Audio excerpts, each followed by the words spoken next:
And so let's follow up on Riley's, because it turns out that this is just right down what we're learning, right down the heart of what we're learning about, right?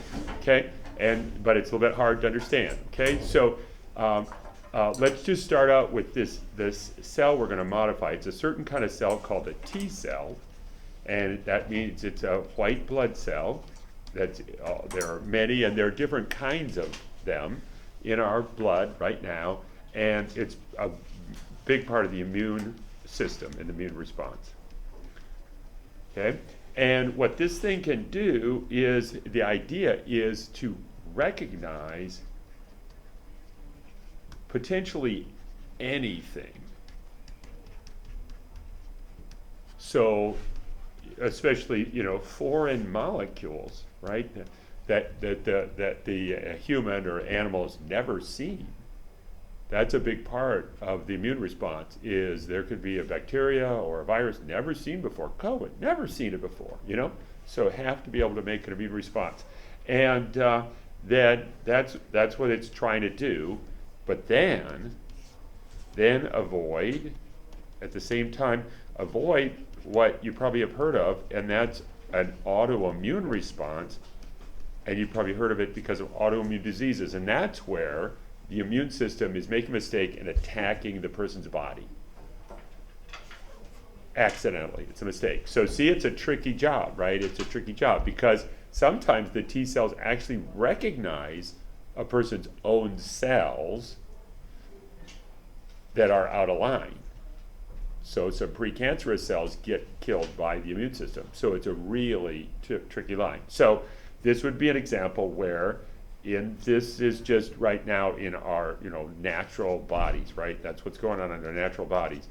And there's a receptor called the T cell receptor, and that is the main receptor activation pathway.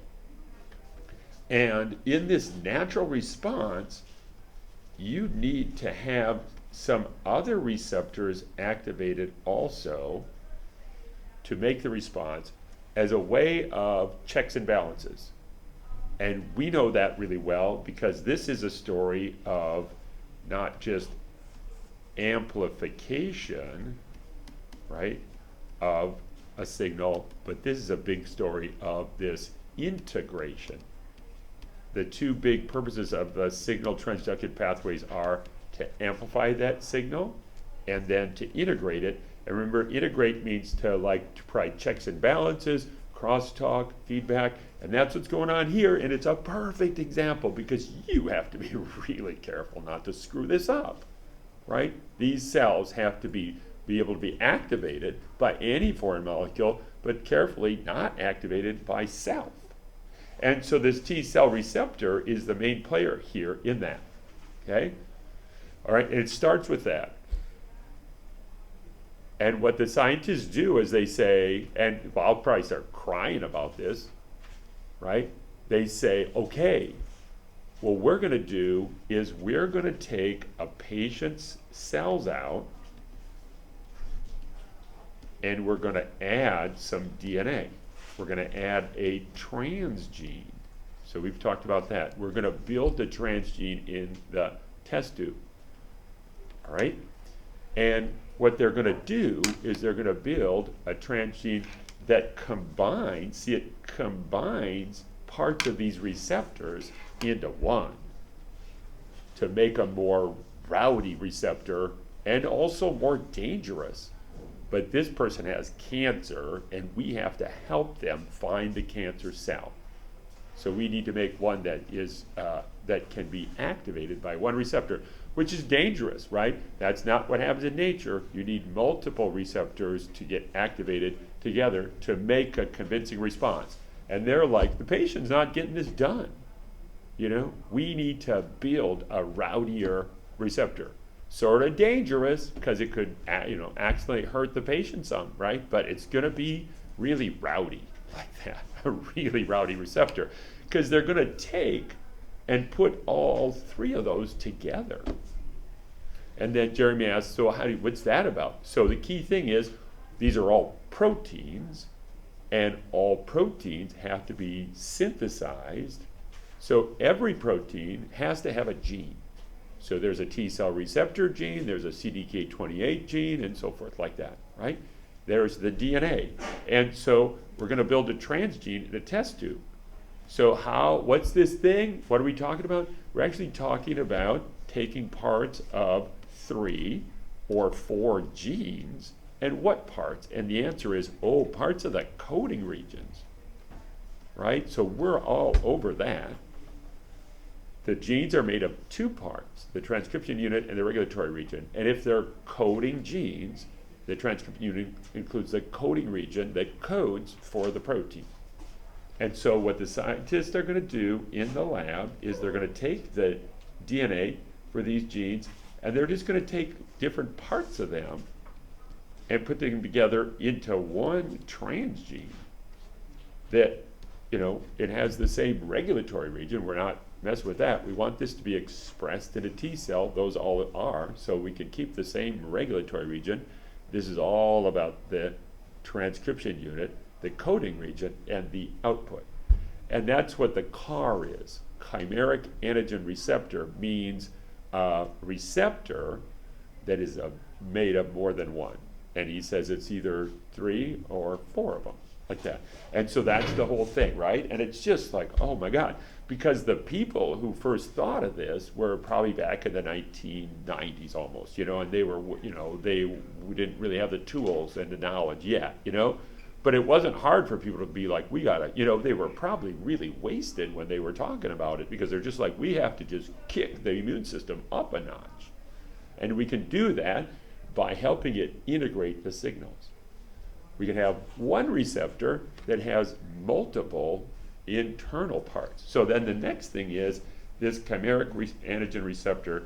It's going to go in as a transgene. So they take the patient's cells out, and they use a way to get this DNA in to the T cells, and then they put the patient's modified cells back in, and it's going to make this new protein. And this is our CAR, like that. Yep. So the coding region is making a different type of receptor that we're calling CAR? Yes. The CAR is the name of the transgene. And the transgene is composed of a coding region that has been created by joining together parts of 3 or 4 other receptor gene DNAs. And so that's a critical concept. And it's a really beautiful one, right? If you want to make a really cool, different kind of protein, use the gene, because we can really manipulate the gene, and then it's a permanent thing where you just make protein from that gene, okay? All right, so now I'm just going to erase this, and we're going to talk about that CAR receptor. So, here's the cell membrane, and here is this CAR receptor, chimeric antigen receptor. And over here, just as a comparison, Joe asked last week about this ERB receptor, which is this oncogenic form of the EGF receptor where the part of the extracellular domain has been deleted in the gene.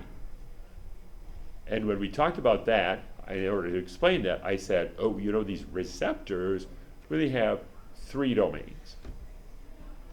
And so we really need to know that. They have an extracellular domain, and that would be the ligand binding domain.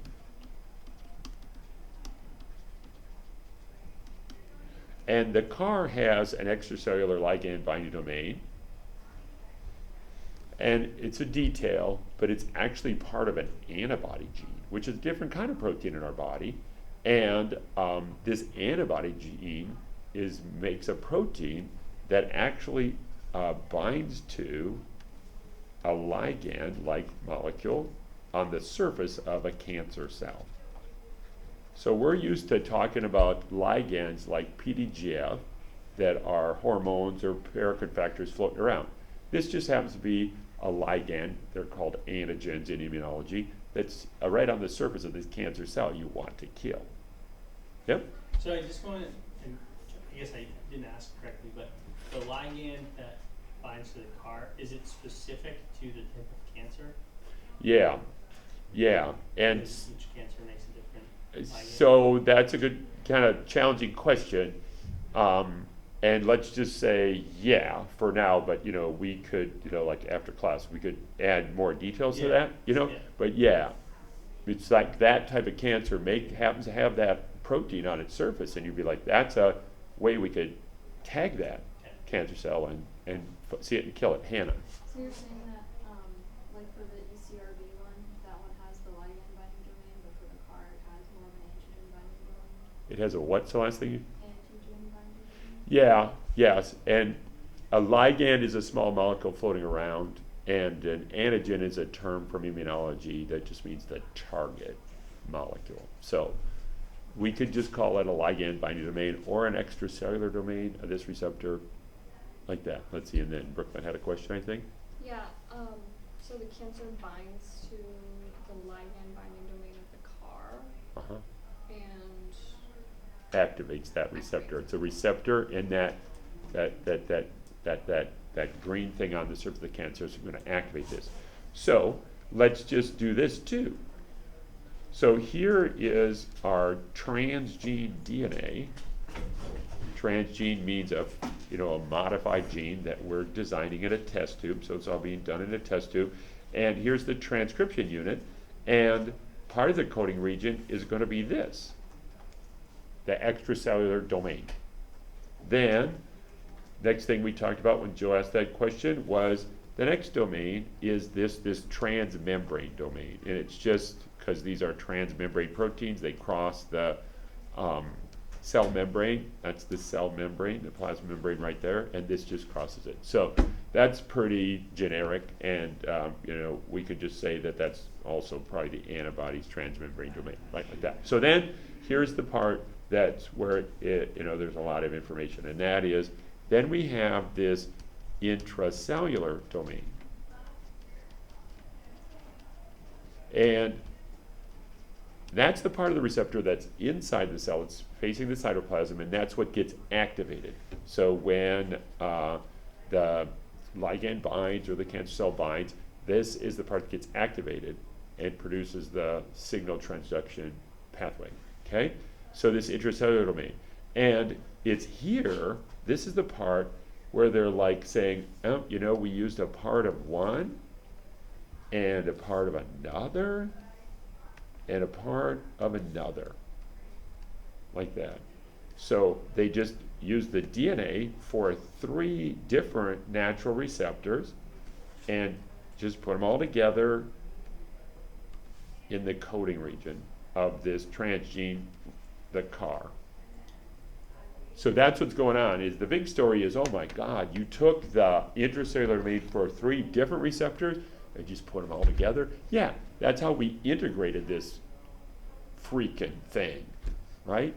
Where we're not going to need to activate 3 receptors. They're, this co-stimulation that Riley mentioned. Just put them all together. And when that cancer cell binds, goodbye. Because we're going to activate this. Yep. in the, right there, that little CAR section with all the different colors and coming from different genes, that's all put into the intracellular domain? Yes. Part of that? Yep. Yep. And all those are natural parts of other human genes that code for receptors. And so Riley said, what are those 3? That was a big part of his thing, right? So we see that's the structure for the CAR, transgene receptor, that gets built. It's going to make this chimeric hybrid protein that is a receptor and binds the cancer cell and then activates its intracellular domains. And this one has 3, or maybe in the future 4. Because it's just going to be like,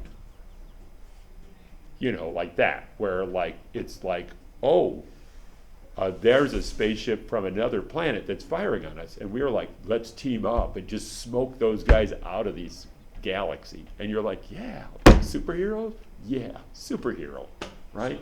So the fact that it has 3 intracellular receptors, is that atypical, because most of the time when we're talking about these pathways, it's like 1-to-1. This is like the first kind of, I would call The it. answer is no. So at the end of chapter 17, the book talks about how this integration can happen.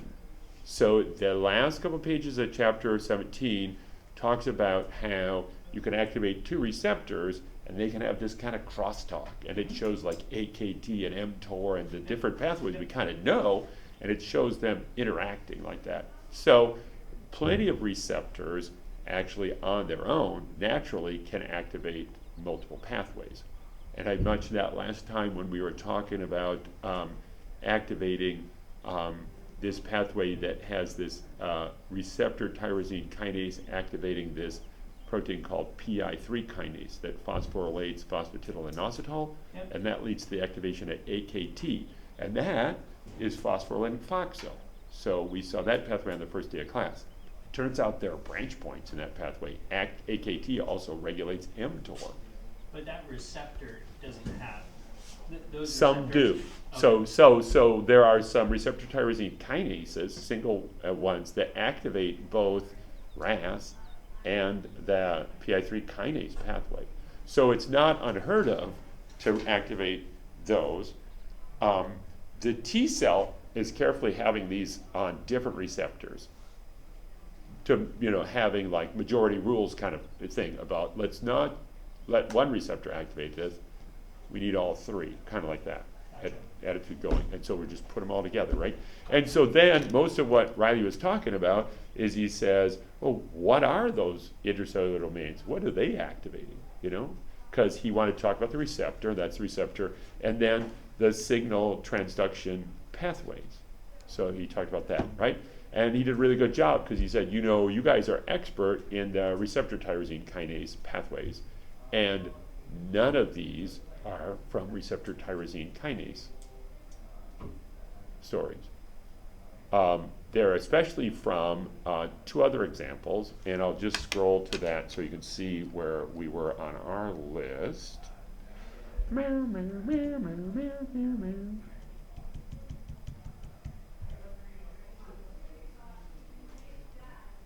Let's see if I have to find this. Just take a second. So here's a list that I showed, and this is a list, and I also drew this out, where I say, you can make all these on one giant drawing, and these are different categories.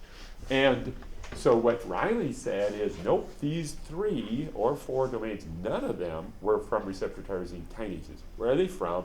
And one of them is in our book, and he showed it, and it's not one I've talked about, and it's not on our list. So you can find that, and it's a pathway that's used a lot in the immune system that involves activating a transcription factor called NF-kappa B. So this is just one figure in our book, 2/3 of the way, where it's going through these other kind of receptors, and it's up to this NF-kappa B. And I just chose not to talk about it, but that's another receptor. And 3 of the the first 3 domains are a lot like that receptor. And they're called receptor non-tyrosine kinases. So they're not receptor tyrosine kinases, but they involve phosphorylation with a kinase, like that. And I didn't talk about it, so you don't need to be experts on that NF-kappa B pathway. But since Riley talked about it, since in her book, that might be a 2-point question that comes up where I'm like, I didn't talk about this, but it's, like that, okay? Then the 4th one he talked about is in this category that we did talk about. And it just shows in one figure that, and I can scroll to that, and it's called JAK-STAT. And there it is. So he talked about that, and it's a pretty simple story. It's just like, it's a receptor non-tyrosine kinase.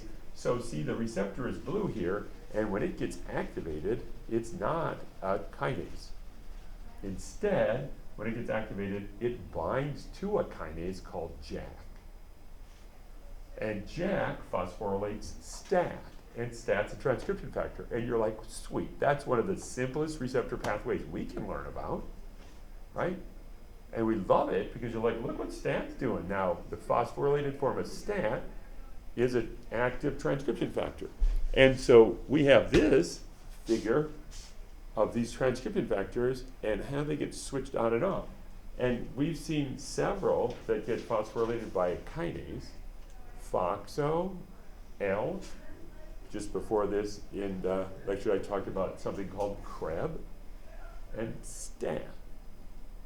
So a good question on the test is just,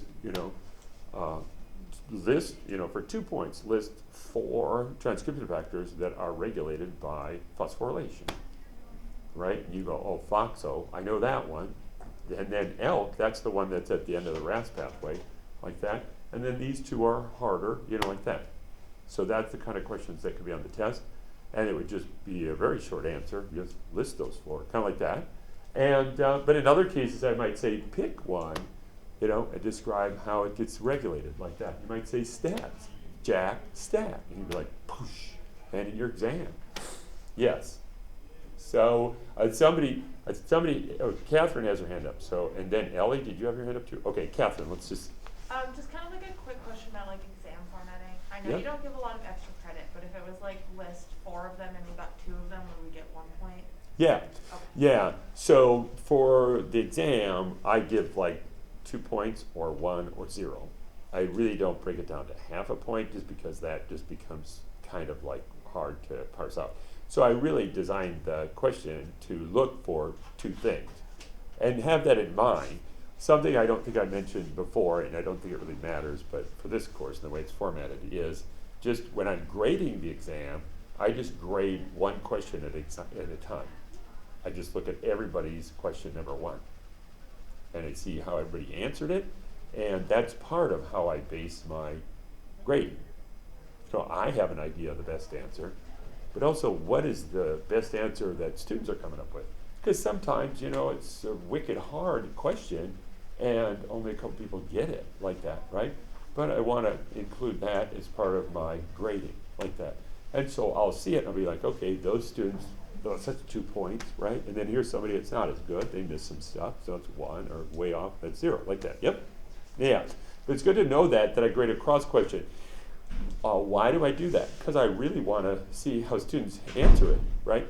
And so kind of the difficulty or rigor of the expectation varies from question to question because it has to just do how well, we figure that out as a class, right? And so sometimes you're like, wow, I gave a pretty good answer, but I only got 1 point. And that's because, other people just gave a more solid answer. Like back to that famous one on the first quiz where we're like, what does MyoD bind to? And some students say the enhancer of myogenin, right? 2 points. Because, yeah, enhancer, 1 point. Like that. DNA, 0 points. Kind of like that, So, yeah. So there's that. But just keep that in mind. So because of that, I don't know what you've already said on previous questions. Sometimes students think, oh, I already answered that previously, so he'll know that. Give me credit. Every question's new, like that. Then last thing to say about that is, there's just, you maybe have never taught a class, but there's just a ridiculous amount of bias in grading. And it just has to be anonymous, and that's one way I make it anonymous. Because even if I don't know your name, if I'm grading down one exam and you're getting them all right, there's a bias to just be like, oh, Max knows that. Max is great. And then, over here's another student and they've not been doing well. And if you look, the answer 26 that Max and that student gave were identical. But Max got credit because Max knows what's going on. I just graded his other questions. And this other student gets -2. Yeah, it's just totally inappropriate to grade an exam at a time. Because people just get on that. They're just like, oh yeah. Even if you don't know their name, you see them, oh, they're good. They do this, kind of mishmash words, but that's fine. Then this other student that you've been counting off, you're just like, oh, no. It's really, really ridiculous. So I try really hard to grade anonymously, and I grade 1 question at a time to avoid that flowing bias where they're just like, somebody's going to get them all right, yay! And you're just like, I don't even have to grade the last 10 like that, right? Or I don't have to grade the last 10 because they don't know what's going on like that. So anyway, all right, so where we're at was that. So that fourth domain that he talked about that's coming up, he says, oh, that activates a stat. So the normal intracellular domain, that's from that IL-2B or whatever it was, is from a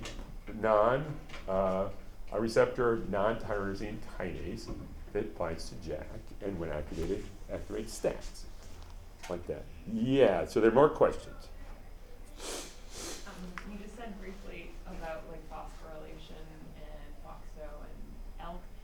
Do you mind just going over like the last like part of the signaling transduction pathway where it goes either to ELK or to MYC, and like why MYC wouldn't be phosphorylated? Yeah, so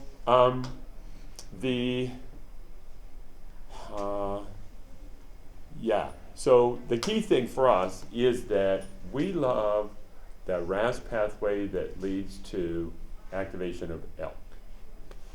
The RAS pathway activates some other things as well. In our course, we're really solid on that. It's a PDGF receptor, receptor tyrosine kinase, activates RAS, ELK, and it activates transcription. I'm pretty sure that, so MYC is not phosphorylated by that pathway, and I'm pretty sure that the way MYC gets expressed in that setting is that something like ELK activates its transcription. Yeah. When MYC gets used like that, the way we think about it is, oh, you're just going to make more. Remember, we have all of these checks and balances on MYC. The RNA is unstable, the RNA doesn't get translated well, the protein gets degraded really fast. And so the main way for us to think about how does MYC ever get used is you're just going to make more. And so you're going to increase the transcription of MYC, and so like phosphorylated ELK could bind and increase the transcription of MYC. We'll see in chapter 20 a couple of really famous oncogenes are very much the transcription vectors that regulate transcription of MYC. But we really like that MYC is regulated by activating transcription. It's allowed to be used by increasing the amount, because it's always getting decreased, and that just continues all the time, getting decreased. And so the reason we like that is because that's what naturally occurs, and then we see that happening when it was, there would be a translocation, and that could lead to cancer because it would bring a regulatory region in that would overexpress MYC, like that. And there's another situation in lots of cancers where just the natural MYC has been amplified. That means the gene has been duplicated dozens or hundreds of times, just so you make more MYC, and you just overcome those instability issues by just making a lot of it. Yep. So that's the way to think of MYC. Yep. Let's see. And then Hannah, do you have a question? Okay. Other questions people have? So that's what's going on. Those three domains are ones that Riley talked about that we haven't learned that much about. And they're from different receptors. And so they activate somewhat different pathways. Those receptors all fit into this category that is that NF-kappa B category that would be a receptor non-tyrosine kinase. But instead of learning about that one, I said, let's just learn about this one. And you can see in this list, I've looked at this, showed you this before. This is chapter 17, and we learned, nuclear receptors, right? A lot about that. And then our favorite are these. And then there are these G protein coupled receptors, and I said let's emphasize two pathways on that. So let me just show you that. I think we'll skip a concept chat today. So let me just show you that. I've talked about them.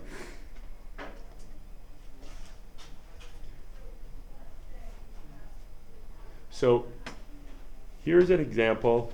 There are, let's see, in this G protein coupled receptor pathway, we don't know we haven't learned as much about it. it's got hundreds of members. And so let's just pick two quick examples to look at G protein coupled receptors work. Okay? And so this is just one, obviously it's from your book, and this is just a neurotransmitter called dopamine, which actually binds to a couple of different receptors. This is the receptor we're learning about. And so dopamine does different things, but this is one thing it does, is it binds to a G protein coupled receptor, and all G protein coupled receptors are called G protein coupled receptors because they are coupled to a G protein. And this G protein is called a trimeric G protein because there are 3 different proteins that make it up. RAS is a G protein, and people call it a monomeric G protein. So it's a different story. RAS is activated by receptor tyrosine kinases like the PDGF receptor under a scan. So this is a different kind of G protein, and the way to understand it is just call it a trimeric G protein, and all G protein coupled receptors activate a G protein. And what that means is it exchanges GDP for GTP, and it's active as long as it's bound to GTP. And these activated G proteins, they can activate a wide variety of things. In our example, this G protein activated binds to this adenylyl cyclase enzyme that takes ATP and makes the famous second messenger cyclic AMP. So it's a second messenger that just floats into the cytoplasm, bringing the signal, the presence of it in through the signal transducing pathway. And in this example, the cyclic AMP activates a kinase called protein kinase A, and protein kinase A phosphorylates a transcription factor called CREB. And so it's just another one of those, like JAK, STAT, FOXO, ELK, CREB. How does CREB transcription factor get regulated? Phosphorylation. It's active when phosphorylated. Why CREB? Because this is one example. Let's just learn a couple of examples of G protein coupled receptor pathway. One is to activate CREB. That should look really familiar to us. Different players though, right? G protein coupled receptor, trimeric G protein, adenylyl cyclase, cyclic AMP, CREB, like that, like that. And CREB I like just because it was discovered this way, like that. Oh, yeah, is that scientists were studying some molecules many years ago, and the molecules could cause a cellular response. And there's a variety of molecules that can do that. And the first thing they discovered is they were biochemists, and they would add the ligand, and they'd grind the cell up and say, what's changed inside the cell? And they're biochemists like Pete Woodruff, so they're like, let's look at the molecules, right? And they're like, look at all the cyclic AMP, that's funky, right? We're used to thinking about ATP, it's cyclic AMP. And so that was the first thing, is they say, well, it's some kind of weirdo second messenger inside the cell responding to these important ligands. So then they're like, what could it be doing? And they're like, maybe it increases gene expression, some target genes. So then they look and they see anytime cyclic AMP levels are high, certain genes respond and are expressed. And so this would be a response gene, and they're like, so how does that get activated? And then they go back to that chapter 9 where scientists are trying to identify the enhancers of genes. And they do deletion studies and footprinting studies and DNA mobility shift studies. And they find an enhancer upstream of these genes that are expressed when cyclic AMP levels are high. And they call that enhancer cyclic AMP response element, because sometimes people don't call them enhancers, they call them a response element. And so they call that a CRE, CRE, cyclic AMP response element. And then they're like, what transcription factor binds to that response element? And they manage to purify that using affinity chromatography. So they take the CRE DNA, make a column, and they pass all kinds of proteins over it, and a protein sticks. And they're like, what should we call that? And they say, you know, we should just call it cyclic AMP response element binding protein. And you're like, yeah, that's something I could like learn. You know, that's a name I can learn. And so I just think it's sweet. Krebs is that.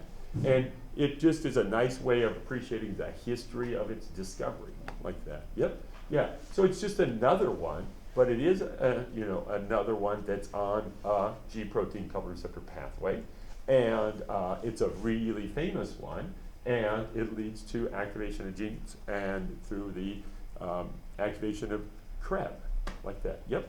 On the examiner, you can use response element and cancer. So you're fine, if your answers, you can use either enhancer No, or that's not- response element. When you ask the question. Yeah, maybe use some, them. maybe, yeah. Like people we learned when they talk about the estrogen receptor, they really want to talk about an estrogen response element. And a good question would be, why? Why don't they like to call that an enhancer? And the answer is because the estrogen receptor binds to an enhancer, and if there's no estrogen, it represses gene expression. It doesn't enhance it. And if there's estrogen, it enhances, it activates gene expression.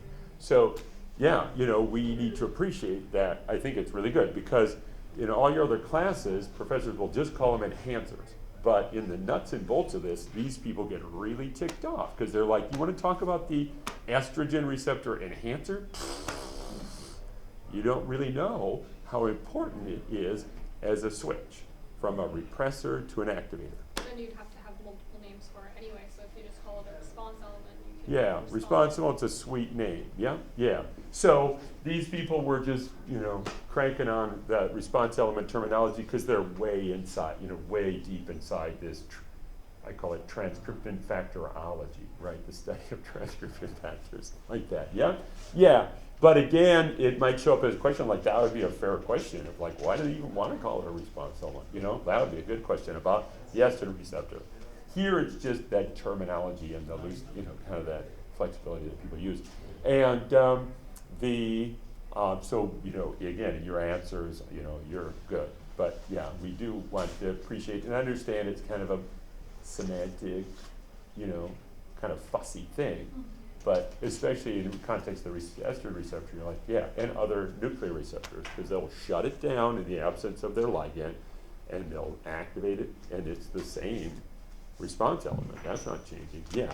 Ellie had a question. That's okay. I was just gonna ask, I guess, like, should we know, like the second couple protein that's in the plasma membrane? Should we know, like, for pathways in general? I guess this is the broad question. Like, all the different proteins that are a part of them, or just like the major players? Yeah, the major players. Okay. Yep. Yep. Yeah. Yeah. The book shows them all. Yep. And so that's one of the challenges is to sift through what we talked about to know that. We talked about that a little bit last time with AKT and mTOR, but it's true like that.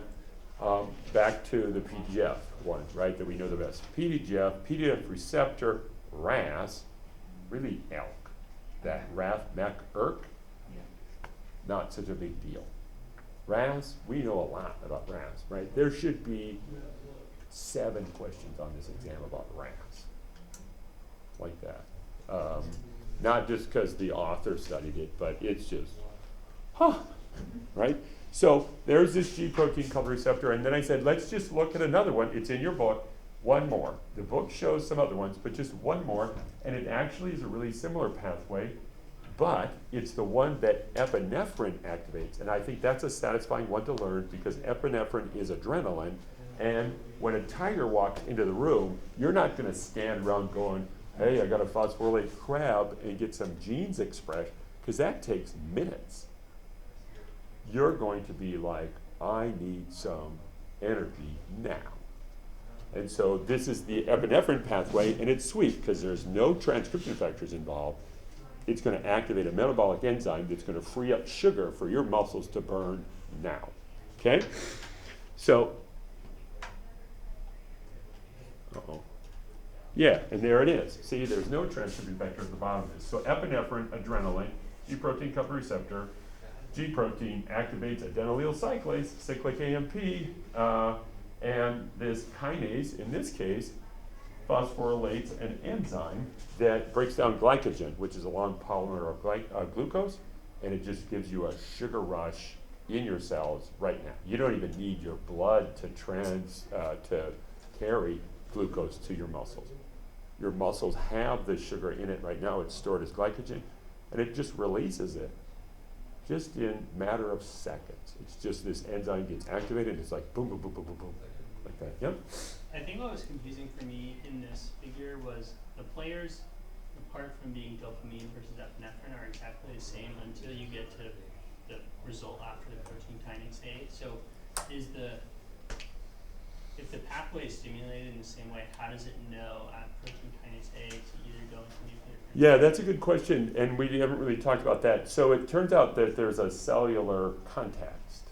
So for example, I'll just speculate, maybe our muscle cells don't even have Krebs, you know, like that. So it depends on the biochemistry of that cell. And so that's a truth that is not emphasized because it's, you know, advanced, and our book doesn't really even talk about it. But the same receptor in a very, very similar signaling pathway can lead to different responses and different biochemistry inside different cells depending on the cell type. Yep. Yeah. So that's our second one from there, like that. And we're like, oh, just two. And you don't have to learn about it, but just to show you another example that's no longer in our textbook, so you don't have to learn about it, we haven't talked about it, but the way we see the light gets absorbed by a pigment in a G protein receptor. And so when you see stuff, it's because of that. So is that fast? Oh, it's pretty fast, right? Much faster than that transcription factor activation, right? This is not involving changing gene expression. It's a different second messenger, but again, not in our book, we haven't talked about it, but just to show you one more of hundreds and hundreds of G protein coupled receptors, like that. Can you just go back to the epinephrine one? Yep. Yeah. Okay. So we're doing great, and let's just get back to this. So you see, this is one slide that's in the recordings that is important, and it's like, oh, transcription factors are really important. They're the dynamic story in transcription. And so we're just building a list of these guys, and at the end of chapter 17, the book just goes through some of these, right? Like that. So we also have this, and we learned a lot about nuclear receptors, a lot about receptor tyrosine kinases, some, little entry into G protein coupled receptors, and then these are different, but the story's all the same. For these, how do they activate transcription? And there's just a different example for each one, like that. How does it activate transcription? And the answer is it regulates the transcription factor. So we saw that with JAK-STAT. Okay, that's it. That's the take home from that. And it's true for each one of these. And so I'll just scroll down here too, because I don't think I ever got this far through talking about all of them. But here's, where'd it go? Uh-oh. I don't have the actual, the last one. Oh, no, it is. There it is, SMAD. So from that slide I just showed, there are 4 different receptors like that, different categories, each a unique category. And so there's one about Krebs. No, not that one. There's one about, what's that first one? JAK-STAT. So there's one about STAT. Then there's, and that's JAK, STAT, and receptor non-tyrosine kinases. Then there's one about stabilizing a protein called beta-catenin, and that signaling pathway is called Wnt. Then there's a signaling pathway called Notch. Then there's a signaling pathway that are called TGF pathways, and that's SMAD. So at the end of that chapter, they talk about, I guess it's 4 of those that are on our list, and 2 of them involve phosphorylating target transcription factors. One of them, the transcription factor gets stabilized in the absence of the ligand, the transcription factor is just getting degraded, beta-catenin. And the other is Notch, and the Notch receptor actually gets clipped and releases a part of it into the cell, and that part is a transcription factor. Why are those in our book? Why are they in our class? And the answer is, oh man, each of those are so famous, just ridiculously famous, and so we'll continue to talk about some of them. And maybe this will be my last point, and I'll just check in. So we, like in another lab class I teach in the fall, we always go down to this, what's now called the Maine Health Institute for Research in Scarborough. And one year, maybe 10 years ago, we went down there, and one of the scientists actually met us outside. He's like, I'll meet you outside. And we're like, okay. And he met us outside. Why did he do that? He goes like, he holds his hand up and just says, see this whole building? Everyone in here studies Notch. Right? And that's like the state of Maine's major, publicly supported research institute. I guess not very publicly supported, but a lot of money. And they're like, yeah, we just study Notch. It's pretty cool, like that, right? So they're there just because each of them is really famous. Now, we know receptor tyrosine kinases are our favorites, and we'll carry those on. But we'll talk a little bit about Wnt signaling and Notch signaling a little bit more in chapter 20, and they're very important in our natural health, and in some of those, every animal on our planet. Like even our most distant animal relatives have orthologs of Wnt and the Wnt signaling pathway, beta-catenin. And not all of those have nuclear receptors. Not all of those have G protein-coupled receptor pathways. So these are just really famous. But what's nice for us is they fit into, well, what's the receptor, what's the pathway, what transcription factor is it regulating? So we have those. We have these kind of two parallel slides. The different receptor categories, we draw them out like that. Okay, good. So we got to cut this out, and I apologize I didn't get these back sooner, but I handed some of these back at the start of class, and these are at time when we did not any class. A while ago. So we're gonna have our exam on Thursday. Wow, and Riley did a great job. Yeah, I mean, that's good talk and good organization to explain that. But then I followed up and try to help you really understand it, because it's a really good example for us to think about Riley. Oh, that Riley guy. Remember that guy Riley in college? What was he talking about? Something? Right, like that. Yeah, that was good. And it's a good, interesting thing, right? It's very applied. It's very important. And people call it synthetic biology because you're building something, and this they call cellular therapy. So you asked that too. What are you putting in? The ligand? No, you're putting in a cell. You take cells out, you modify them, you put them back in. So you call this cellular therapy. It's really a different strategy. Very different strategy than surgery or chemotherapy, right? We got a drug, right? Or radiation therapy, cellular therapy. Not just for cancer, but for all kinds of health things coming up. Yeah, it's this opening door for making a special cell like that. Yep. Okay, cool. So send me emails, or we can meet, talk about the exam even on Thursday morning, right? We can have a little Zoom talk or schedule some time, before class like that. So I'll be looking for, emails. That's the way to connect with me. Hard to find because I'm running around throughout the building, and but we should be good.